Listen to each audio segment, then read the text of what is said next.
सिद्ध करें कि रूट 3 क्या है, एक अपरिमेय संख्या है। अब यहाँ देखिएगा, उल्टा मानेंगे, अगर अपरिमेय कहता है तो हम परिमेय मानेंगे। माना कि रूट 3 एक परिमेय संख्या है। माना कि रूट 3 क्या है, एक परिमेय संख्या है, ठीक है। इसलिए रूट 3 बराबर p बटा q, हम क्यों मान लेते, कैसे, परिमेय संख्या के परिभाषा से, परिमेय संख्या के परिभाषा से, चाहे खाली परिभाषा से लिख देते हैं, परिभाषा से, ठीक है कि नहीं। हमने थोड़ा शॉर्ट किया, p बटा q रूट 3 बराबर p बटा q परिभाषा से, जहां p और q पूर्णांक हो तथा q नॉट इक्वल टू 0। यह नहीं जानते हो कि नहीं जानते हो, आप a b c d e f कुछ हो मान के रख सकते हैं। मैंने ऐसा देखा है, आप यहाँ a भी रख सकते हैं, यहाँ क्या रख सकते हैं, b, ठीक है कि नहीं। अब यहाँ हमने परिभाषा से लिया p बटे q के, जहाँ p और q क्या हो, पूर्णांक हो। अब थोड़ा ध्यान से देखिएगा, अगर हमें p का मान निकालना होगा या p बराबर, तो है q नीचे भाग किया है तो इस साइड जड़ता है तो क्या करता है, गुणा, यानी q अगुणे रूट 3 हो गया ना। देखिए, हम चाहे कितना ही बढ़िया क्यों ना पढ़ा ले, जो भी दुनिया का कोई भी टीचर हो, वर्ल्ड का हम बात बता रहे, पूरी दुनिया का, पूरी कायनात का ही मान लीजिए, अगर कोई टीचर चाहे वो कितना ही बेहतर क्यों ना पढ़ाए, पूरा भर भर के फेंक दे कि मेरा पढ़ाया हुआ था, जब तक आप लोग खुद से नहीं करिएगा, जिंदगी में ये जन्म में क्या 14 जन्म में नहीं आएगा। भूल से 14 को जन्म हो गया तो है कि नहीं, 7 जन्म होता है ना, हमने कितना कर दिया, 14, है कि नहीं, है करिया उतनी तो तोरा आगे ना कहला, सब हो गए तो हो गए, अभी बढ़ाए नहीं ना, इसका थी।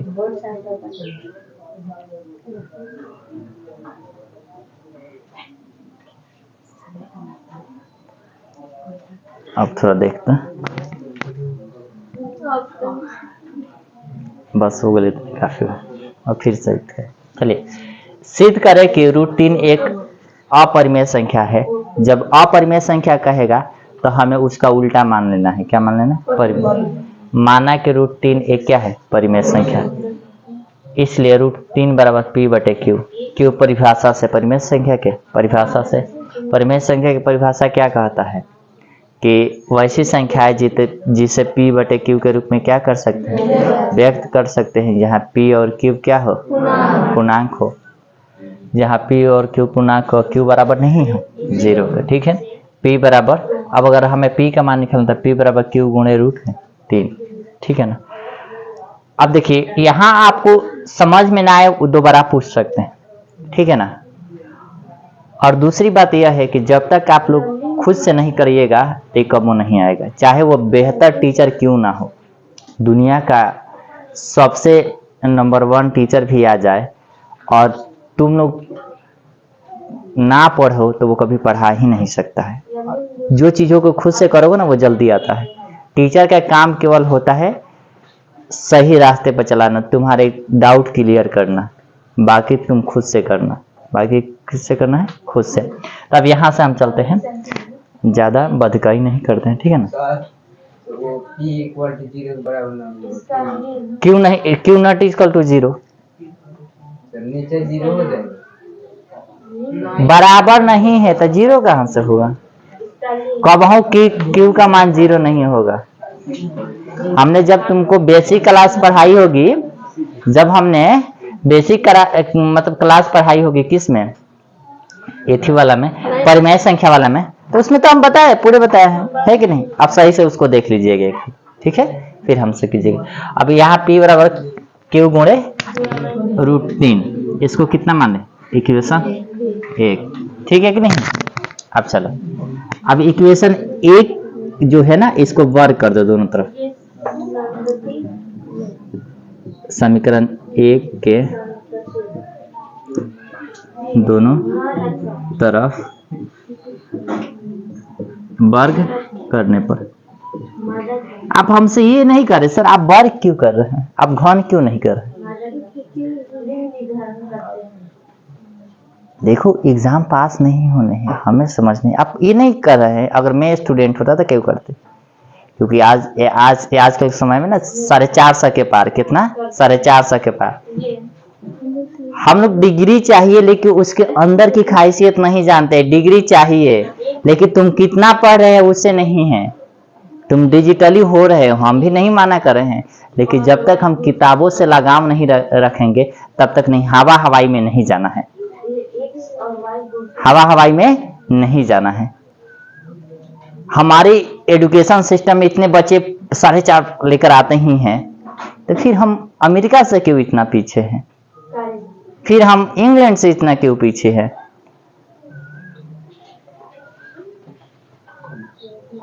क्यों पीछे है, क्योंकि हमें अंक चाहिए। समझ में आए चाहे नहीं है, रट्टा मार लो, हमें अंक चाहिए, कैसे भी पास आ जाने चाहिए, है कि नहीं।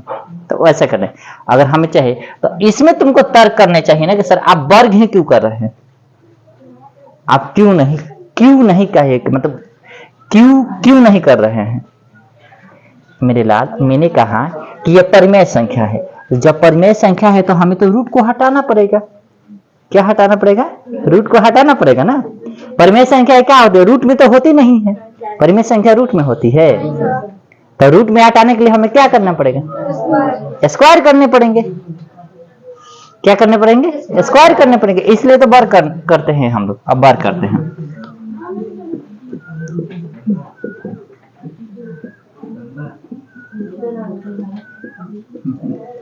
हुआ कि नहीं।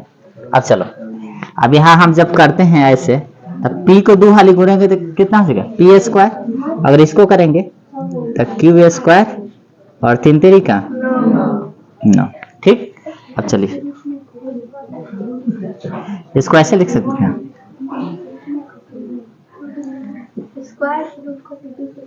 हो गया कि नहीं। आप यहाँ पर भी कटवा सकते हैं, तो फिर भी हमने ज्यादा थोड़ा कर दिया। 9 का वर्गमूल कितना आता है, वर्गमूल आता है ना, नहीं आता है तो पिछले वीडियो में हमने बनाया, जाकर देख लेना, ठीक है। वहां तुमको समझ कि वर्गमूल कैसे निकालते हैं, कैसे निकालते हैं। यहाँ पर एक स्टेप बच जाता है, ये रूट से स्क्वायर का होता है खत्म, तो यहाँ पर भी चले, कोई मुश्किल ना है। अब चलो, अगर यहाँ हम 3 गुणा कहते, इधर क्या करेगा, भाग करेगा कि नहीं करेगा, यानी p²/3 बराबर q²। क्या हो जाएगा, q²। अब बताओ p² को कौन भाग कर रहा है, 3 भाग कर रहा है, यानी 3 p² को विभाजित करता है,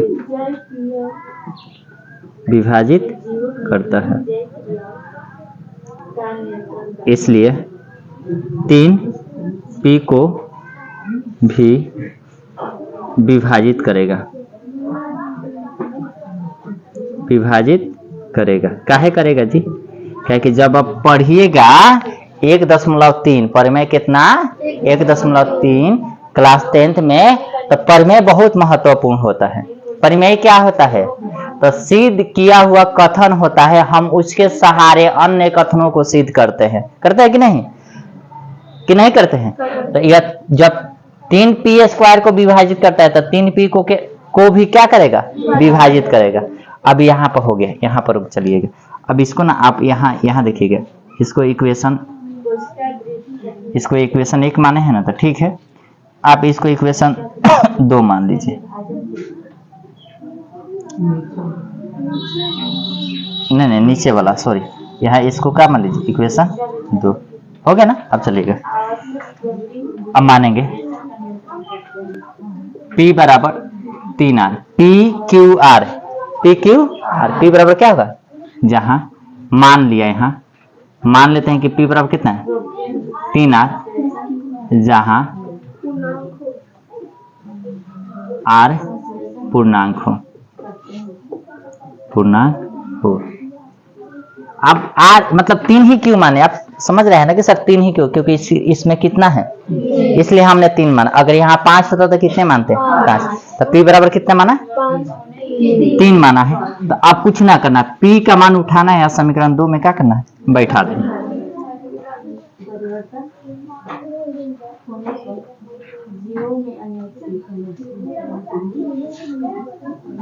पी का मान समीकरण 2 में रखने पर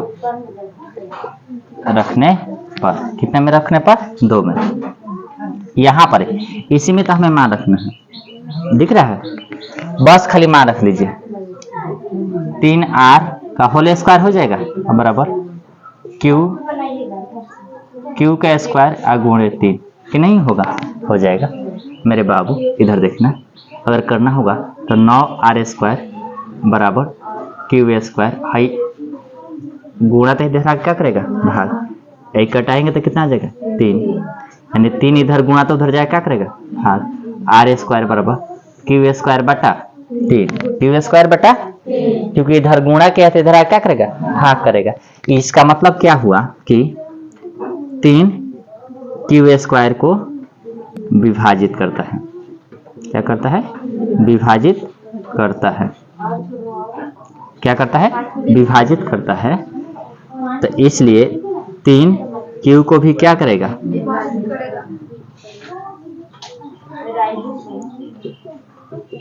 विभाजित करेगा, कि नहीं करेगा?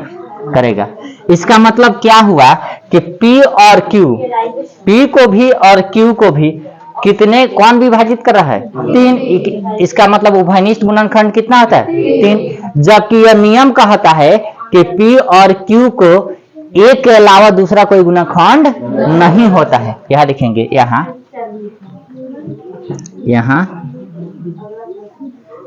P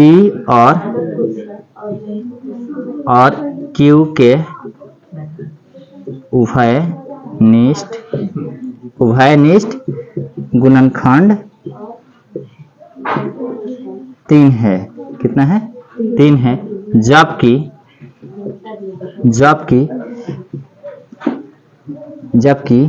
एक के अलावा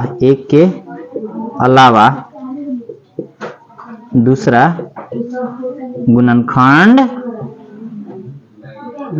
नहीं होता है, यानी P और Q के एक के अलावा दूसरा गुणनखंड नहीं है। लेकिन यहाँ तक P और Q के कौन गुणनखंड है? इसका मतलब हमारा मानना क्या है? अतः लिखेंगे, अतः हमारा मानना √3 एक परिमेय संख्या गलत है। और जब हम गलत हो गए तो इसका मतलब कि वो सही होगा, गलत है। अतः √3 एक कौन सी संख्या है? अपरिमेय संख्या। क्या है? अपरिमेय संख्या है। क्या है? अपरिमेय संख्या। यही ना हमें सिद्ध करना था, है कि नहीं? अगर हमने यहाँ 2 और 3 को कर लिया, 2 और 3 को कर दिया, तो अब हम क्या करेंगे? 5 को करेंगे। तो जहां जहां 3 है वहां क्या कर सकते? 5 को हम सिद्ध कर देते हैं। आपके लिए हम दे रहे हैं, आप लोग कमेंट में ये बनाकर शेयर कीजिएगा या कमेंट कर दीजिएगा, √5 को सिद्ध कीजिएगा। किसको? √5 को क्या कीजिएगा? शेयर कीजिएगा, ठीक है ना? √5 को क्या कीजिएगा? सिद्ध करके दिखाइएगा, ठीक है ना? हमने केवल आपको क्या कर दे, जहां जहां 3 है वहां क्या रख देने हैं, बाकी हो जाए।